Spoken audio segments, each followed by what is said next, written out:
NDA गठबंधन से अलग होने का टीडीपी ने ऐलान कर दिया है। टीडीपी अध्यक्ष और आंध्र प्रदेश के सीएम चंद्रबाबू नायडू ने कहा है कि हम एनडीए से अलग हो रहे हैं। टीडीपी के 2 मंत्री कल इस्तीफा देंगे।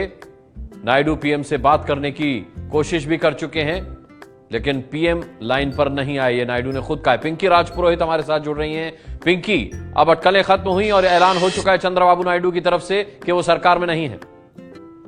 देखिए, बिल्कुल ये बहुत बड़ा फैसला टीडीपी ने लिया है, क्योंकि जिस तरह से उनकी लगातार जो मांगे थी, जब गठबंधन हुआ था तब बीजेपी और टीडीपी के बीच में जो तमाम बातें और जो तमाम दावे किए गए थे वो क्योंकि अब पूरे नहीं हुए हैं, और यही कारण है कि अब टीडीपी ने ये बड़ा फैसला लिया है। यहाँ अगर आपको ये भी बता दें, क्योंकि अगले साल लोकसभा के चुनाव के साथ आंध्र प्रदेश में विधानसभा के चुनाव भी होने हैं, और यही कारण है कि चंद्रबाबू नायडू के सामने कोई और रास्ता नहीं बचा था, क्योंकि अगर जनता के सामने वे जाते हैं तो उन्हें साफ तौर पर ये बताना होगा कि अभी तक स्पेशल स्टेटस क्यों नहीं मिला है राज्य को। और यही कारण है कि बीजेपी से ये एक तरह से रणनीति भी कह सकती है चंद्रबाबू नायडू की। बिल्कुल, विशेष राज्य का दर्जा न दिए जाने की शिकायत पर, इस नाराजगी पर चंद्रबाबू नायडू में जल्द ही सरकार गिरने वाली है, और अगर गिरेगी तो फिर बनेगी किसकी, और कौन किससे हाथ छुड़ाएगा और कौन किससे हाथ मिलाएगा, ये तमाम वो सवाल है जिसका जवाब अब जानना है। क्योंकि अब नया गठबंधन वो कैसा होगा, नई सरकार के हिस्सेदार कौन होंगे, अभी ये भी साफ होना बाकी है। लेकिन इतना तो साफ है कि जेडीयू से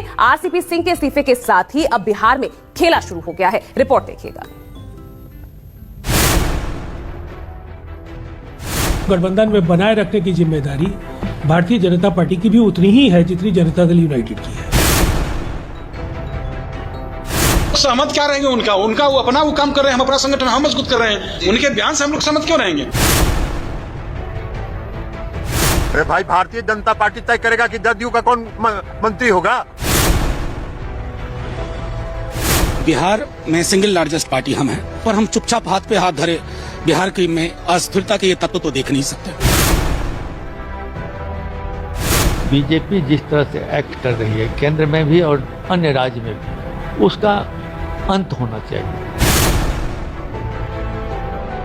इतिहास उनको एक पलटू राम के तौर पर याद रखें, इतिहास उनको एक सत्ता के लोभी के तौर पर याद रखें। क्या बिहार का खेल खत्म?